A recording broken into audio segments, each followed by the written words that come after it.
init. Tara, maglinis tayo. Linisin natin yan. Yan. At saka yan.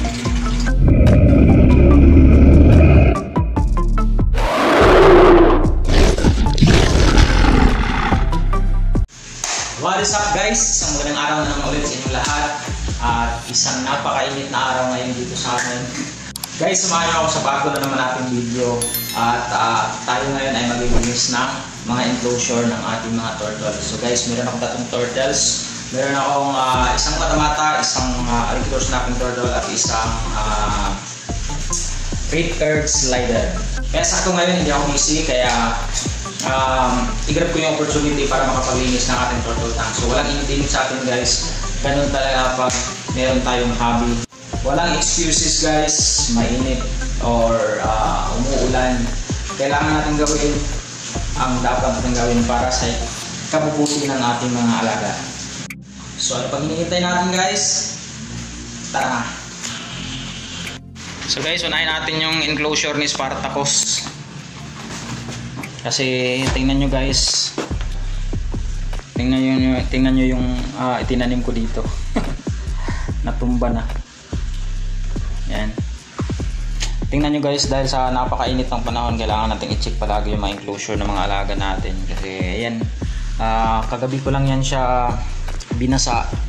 Tapos ngayon, dry na naman. So kailangan natin isprayhan na naman para hindi mag-dry yung enclosure at hindi magre-reklamo yung mga alaga natin. Yan. Diyan, andyan si Spartacus sa ilalim. Hindi na natin nakikita guys. Kasi sobrang lalim na ng ginawa niyang butas dyan. Sobrang lalim. Ayan. Ayan. Ayaw niya yung nai-disturbo siya guys. So, tingnan nyo guys. Pag naririnig niya yung spray ng sprayer, lalabas siya parang naiinis. Ano? Hello? Ano? Iniinitan ka? Saglit lang po. Basain lang natin yung lagayan mo para hindi ka maiinitan. Yan guys, basain natin lahat para hindi maiinitan yung mga alaga natin. Kasi parang tayo lang din yan. Habang tayo ay nagpapa-aircon sila, wala silang ganun. Kaya kailangan natin, obligasyon natin na ibigay sa kanila yung komportable na bahay. Yan guys. Maghilo ka sa mga viewers mo. Hello. Nababother talaga yan siya guys pag may naririnig siya na spray. Pag naririnig niya yung spray, lumalabas talaga siya sa butas. Ewan ko, dyan yung bahay niya, yung bahay niya na yan, bihirang-bihira ko na lang siya makikita dyan. Nakikita ko siya dyan pag nagsishade siya. Ewan ko, parang gusto niya dyan mag-shade. Kasi siguro kinikis-kis niya yung balat niya dyan sa kasi ito guys, sa parang clay. Pinagawa ko kasi ito eh. Para siyang clay na nilagyan ng semento, ganun. Hello. So ayan guys, tapos na tayo dito sa kay Spartacus na enclosure. Wala naman akong kailangan linisin na dito kasi yung mga kaibigan natin na napakabait at napakasipag na mga isopads, sila na po yung naglilinis ng dumi ni Spartacus. Tapos yan, meron akong nilagay na dyan na super worms 245. Yung nilagay ko dyan kagabi is 8 pieces, so kinain niya yung 3. Ayan.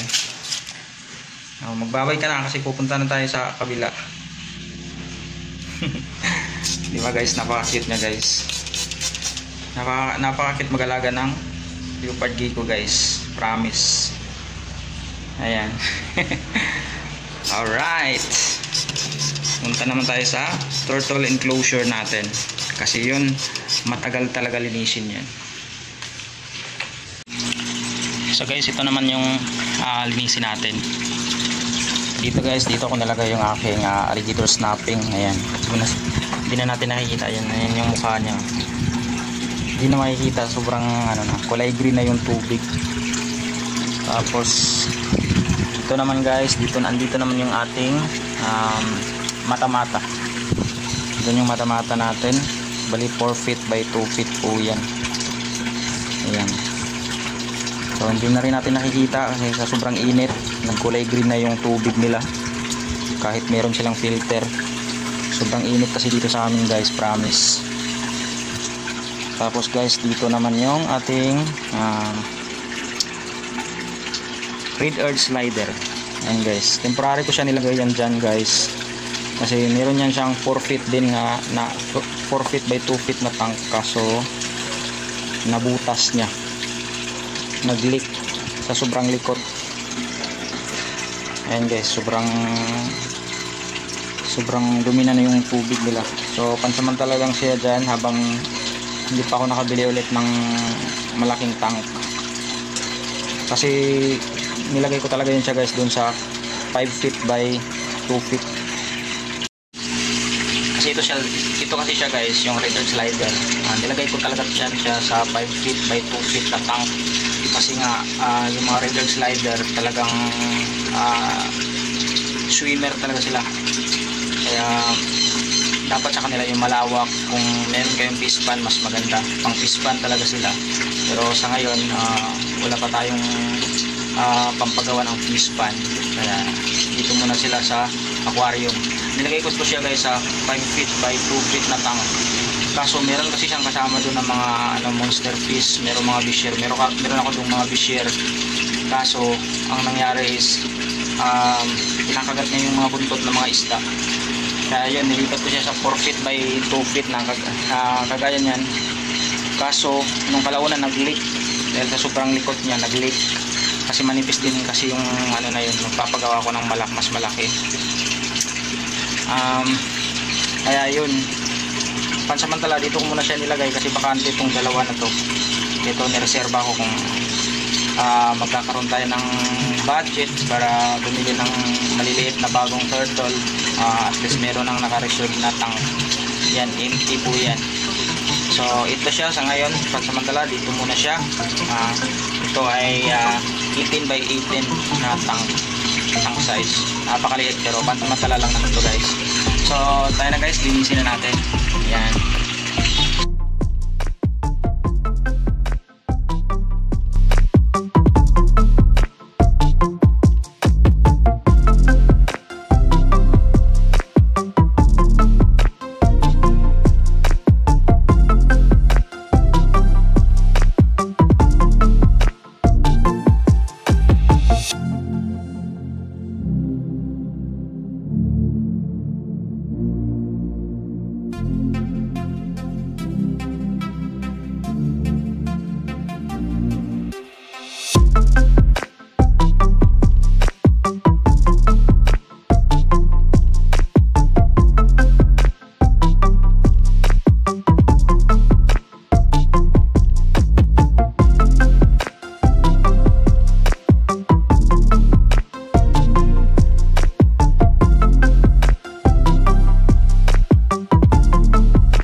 guys, ito yung alaga ko na reader slider. Ayan guys. Bali ito ay I think 6 years. Parang 6 years dito sa akin. Nakalimutan ko na pero ang tagal na kasi dito sa akin. Bali dalawa to siya pero namatay yung isa. Pair sana to. Yung namatay yung female, napakalaki pa naman sana. Ang female pala ng reader slider ay napakalaki. Mas malaki siya kaysa male. Ito kasi ay male. Bali ito pinangalanan ko siyang si Zeus. Bali ang pangalan nun yung partner ko, yung girlfriend ko, siya yung nagpangalan dito na Zeus. Kasi bagay rin naman na Zeus yung pangalan niya kasi napakatagal na niya sa akin. Nag-survive na siya sa napakarami na niyang na-survive. Muntik na po siyang mamatay. Gagawa ko ng video about sa kanya. Abangan niyo guys, gagawa ko ng video para sa kanya, about sa kanya. Marami nang pinagdadaanan yung turtle na to, kaya napakaganda ng story ng turtle na to. Siya nga pala guys, si Zeus. At linisin natin siya para matanggal yung kanyang mga dumi dito sa hipon. Kaya mo guys, napakadumi na. Tara.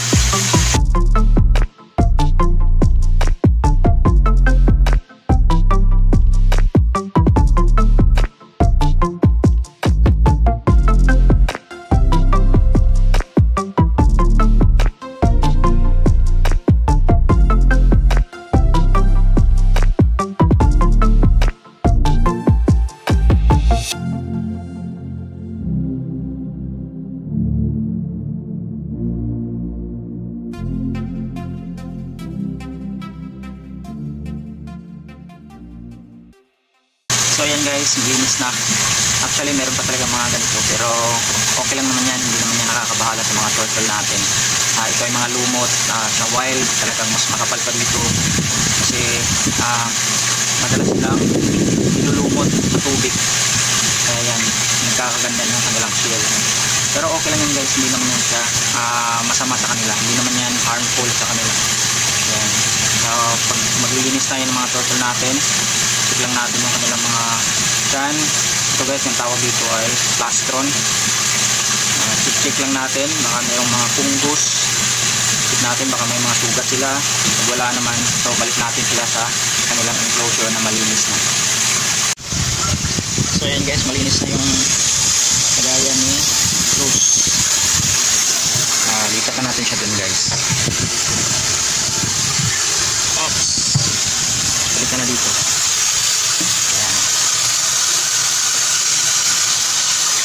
Tapos yung nilalagay ako dito guys na floating log kasi mahilig din sila mag-bass.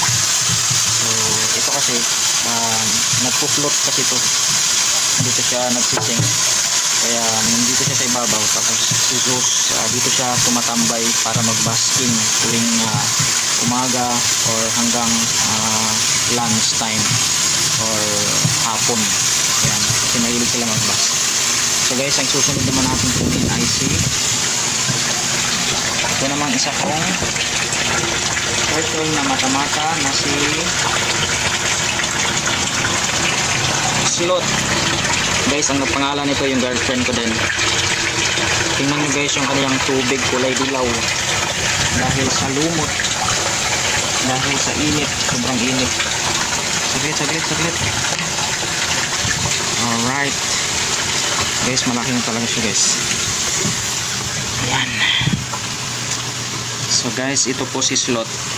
Dati ang liit pa niya dito sa palanggana na to, pero ngayon hindi na siya kasya. Ayan po si Slot guys. Ito si Slot guys, matagal na rin to sa akin, siguro mga 5 years. 5 years na to. Pagkatapos kong bilhin yun si si Zeus, yung reader slider, ito yung pangalawa kong binili kasi dati pa ito talaga yung dream turtle ko. Sa mga aquatic turtle, ito yung dream ko na turtle, yung mata-mata at saka yung alligator snapping turtle. Bali pangatlo yung pink belly side neck, yung mga snake neck turtle, tapos yung mga malalaki na mga batagor, yung mga, ang dami ko talagang mga gusto na mga turtle guys. Promise. Ito yung nagustuhan ko dito guys, sa kanya guys. Tingnan nyo guys. Ayan.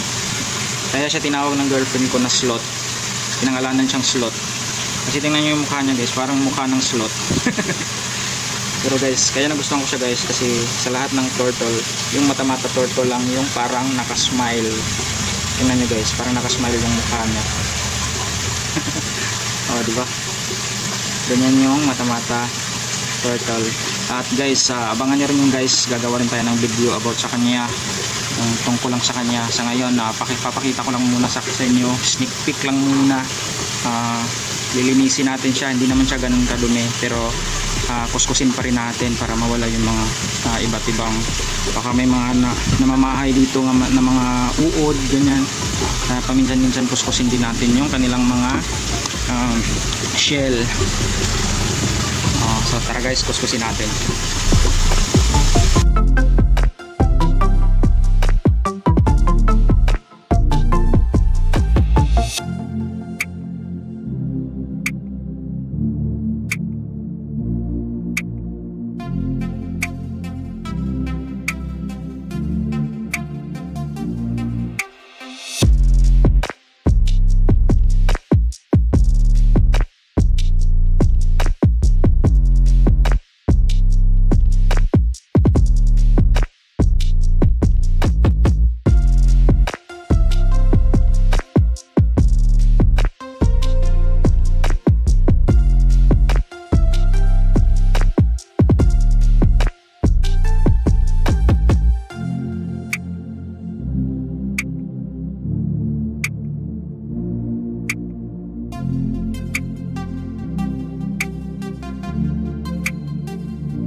So guys, ayan na, tapos na natin linisin si Sloth.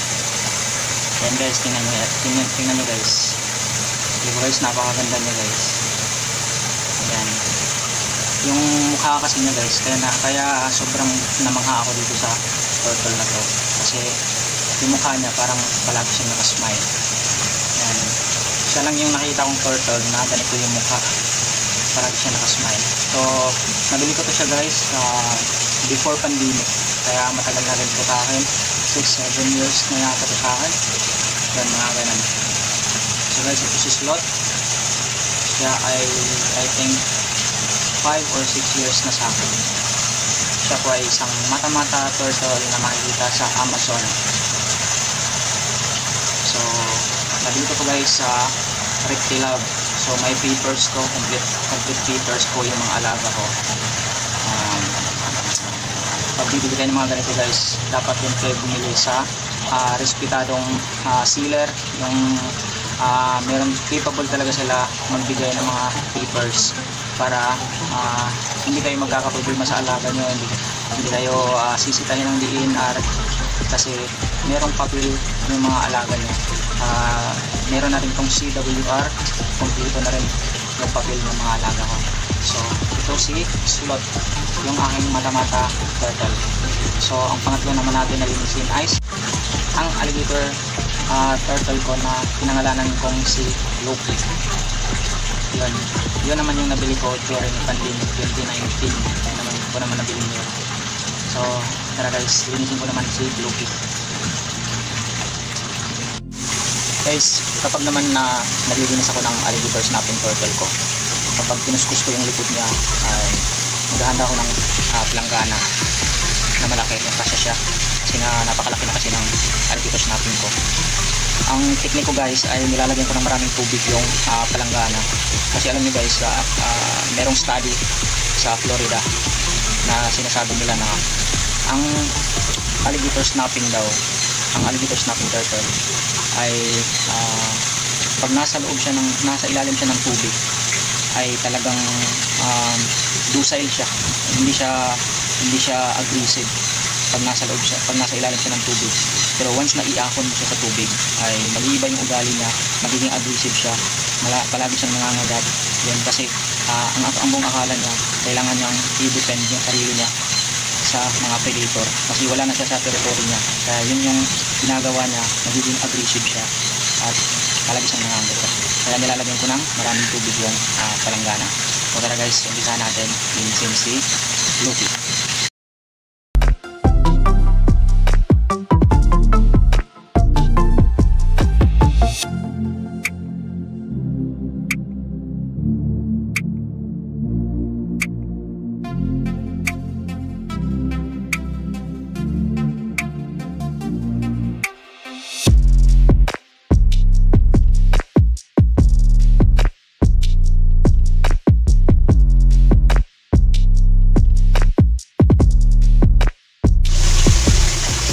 So guys, napagod ako pag tanggal sa kanya. Guys, ito na po yung ating alagang alligators nating turtle na si Luffy. Ayan guys.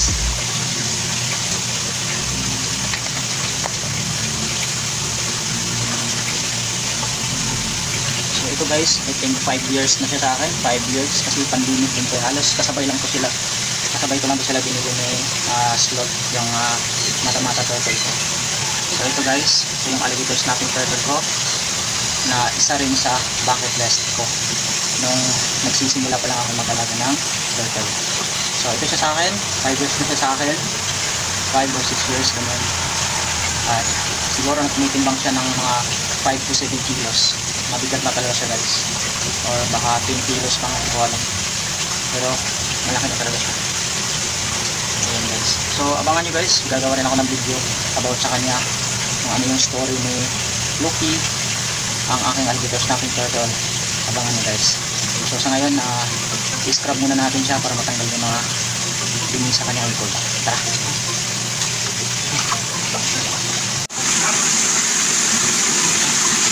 So guys, ganito. Kung titingnan nyo siya guys, nasa ilalim siya ng tubig, diba? Hindi siya aggressive, parang ano lang siya, tumatambay lang siya. Kaya ganyan yung ginagawa ko para malinis siya. Kasi kung walang tubig yan, grabe yung baka delikado, baka makagat tayo pag di natin lalagyan ng tubig. Kasi talagang yung eagerness niya na gusto siyang tumakas pag walang tubig nandun, baka aksidente tayo na makagat. Kaya ganito yung style ko pag naglilinis ako ng alligators nating turtle. Nilalagyan ko ng tubig, tapos dahan-dahan ko lang kinukuskus na ganun. Yun lang guys. Imagine kung walang tubig yan.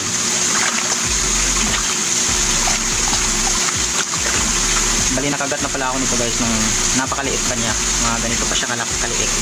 Imagine guys, nung ganito pa siya kaliit, ang sakit na, tapos dumugo na yung dito ko, yung kamay ko. So how much more ngayon guys na napakatigas na ng kanyang bibig. Actually guys, yung kanyang bibig guys ay solid na bone. So wala siyang ngipin, pero yung bibig niya solid yun na bone. Kaya pag nakagat ka nun ay parang naano ka ng kutsilyo, yung ganun. So ganyan lang guys, ginaganon ko lang siya hanggang sa matanggal yung mga maliliit na Actually guys, ito guys, hindi ko talaga to siya ginaganito. Minsan iniispihan ko lang siya ng tubig, hindi ko na kinukuskus kasi ayaw talaga niya ganito, kuskusin siya. Pero ganun, kailangan talaga natin gawin to para malinis din yung kanyang likod. Kasi pag hindi mo rin yan lilinisin, pamamahayan yan ng mga bakterya, mga germs, mga uod. Imagine kung may sugat siya tapos may uod na kaya napaka-importante na talagang kuskusin natin. Ayan. Kahit na ayaw niya, pero paminsan-minsan lang naman ito natin gagawin. Once in a blue moon na lang. Kaya ayan, ganun lang. Basta ano lang, matanggal lang yung mga uod, mga maliliit na mga lumot, hindi pamahayan ng mga germs. So ayan, tapos na. Tapos stick lang natin yung kanyang plastron kung meron bang mga unwanted na mga sugat bago natin siya ibalik doon sa kanyang tank. So stick natin guys. Saglit lang, malapit na. So tingnan nyo guys, yan po yung tiyan niya guys. So paminsan-minsan titingnan natin dito kung wala bang mga sugat. Ayan. So ito pala siya guys, kaya hindi siya masyadong lumaki. Yung iba merong mga 6 years old na ganito na masyadong malaki. Kasi ito guys, hindi ko talaga siya pinapakain palagi. Parang dinadayot ko siya. Kung makikita nyo, malusog yung kanyang mga paa, walang mga patch. Kasi guys, pag ang reptiles na sobrahan sa pagkain ay talagang delikado yun sa kanilang kidney pag nasubrahan sila sa taba. Para tayong mga tao din guys, pag nasubrahan tayo sa taba, maraming sakit na papasok sa atin. Kaya dapat natin alagaan yung kanilang diet. So alalay lang, ito pinapakain ko mga twice or 1 times a week lang. Kasi guys, ito talagang mga turtle guys ay mga voracious eater po sila guys. Ibig sabihin, hanggat kaya nilang kainin nila ng kainin. Wala silang pakialam kung busog na sila. Isa din pala guys, kaya hindi ko siya palaging pinapakain kasi isang bisis guys, nakita ko yung ang dami kong pinapakain sa kanya. Nakita ko kinabukasan yung mga kinain niya, sinupa niya. Kaya yun, mula nun na natutunan ko na hindi siya pakainin ng napakadami. Alalay lang guys. Matutunan nyo rin yun guys pagka nag-alaga kayo ng mga ganito. Matututunan nyo rin yun yung kanilang mga ugali, mga kanya-kanyang ugali nila. So yan, ganyan, may nakikita kayong natutuklap, yan, tuklapin nyo na lang. Kasi pag hindi nyo yan tutuklapin ay mag-a-accumulate yung dumi dyan sa loob na maaaring makasira pa sa mga shell nila. So ito guys, malinis na siya. Ito pala si Loki, ang aking alligator snapping turtle na napaka-pogi. So ayan siya guys. Diba guys, naalala ko dito guys yung palabas na Godzilla. Diba ganyan, may ganyan. Yan. So guys, tara balik na natin sa kanyang tank para hindi na siya magalit sa atin.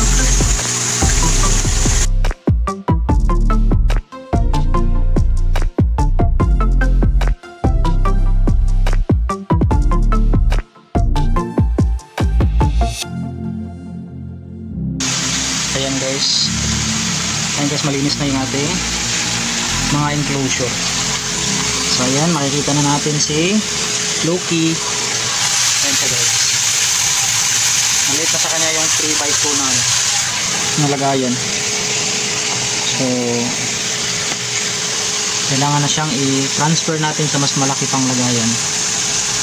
So, sana magkaroon tayo ng blessings para makapag-upgrade tayo ng ating mga enclosure. Ito guys, parang green pa yung kulay pero at least nakikita na natin siya sa ilalim. Sobrang init kasi dito sa amin guys, kaya yan. Nag-green talaga yung mga tubig kahit meron silang nakalagay na mga filter. Ayan guys, ito yung filter niya guys. Ayan. Malinaw naman siya, kaso nga lang dahil sa sobrang init, ayan, ito siya, wala kasi ng filter, kaya ayan, tinanggal ko lahat ng tubig. So ayan si Zeus guys, ayan si Slot, ang aking mata-mata, at ang puwet ni Loki ang aking alligator snapping turtle. So ayan sila guys. So ayan yung tatlo kong turtle na inalagaan ngayon. Pinakita ko na sa inyo yung iba ko pang alaga, yung aking turtles. So guys, abangan nyo kasi sa susunod na video natin ay iisa-isahin natin silang ipakita sa inyo. Isa-isahin natin yung mga care, yung proper husbandry ng bawat isa sa kanila kasi iba-iba yung kanilang, hindi ibig sabihin na turtle ay pareho sila turtle ay pareho na yung kanilang style ng pag-aalaga. Kagaya nito, nasa ibang lagayan sila kasi meron silang mga sariling mga temperament, meron silang sariling ugali na hindi sila pwede pagsamahin. So abangan nyo yun guys, gagawa tayo ng video doon, isa-isa sa kanila. So sila pala tatlo guys, ay nabili ko sila ng before pandemic sila. Si Zeus yung pinaka matagal, si Zeus I think 2018 pa, tapos yung dalawa si Loki at saka si Sloth ay 2019 ko sila nabili. So nabili ko sila guys sa Reptilab at meron akong papers sa kanila. So sa mga magtatanong, para may idea kayo kung ano yung itsura ng legal papers ng mga exotic animals. So ganito po, kung bibili kayo sa legal sealer, meron silang bibigay sa inyo na papers para sa alaga niyo. So dyan, kung malayo yung lugar nyo, meron silang LTP na ibibigay din galing sa DNR. At sa DNR guys, meron din silang tinatawag na CWR o Certificate of Wildlife Registration. Ganito naman yung itsura niya guys. So yan po siya guys. So sana makabili pa tayo ng iba pang reptiles para makagawa tayo ng video about sa kung paano kumuha ng legal permit para sa ating mga alagang exotic animals. So yun lang guys. Kung nagustuhan nyo yung video natin ngayon, baka pwedeng i-like nyo yung video natin, subscribe kayo at hit nyo yung notification bell para palagi kayong uploaded sa ating bagong upload ng mga videos. So yun lang guys, sana nagustuhan nyo yung video natin. Hanggang dito na lang. Maraming salamat sa inyo lahat. Ako po ulit si Bon at peace.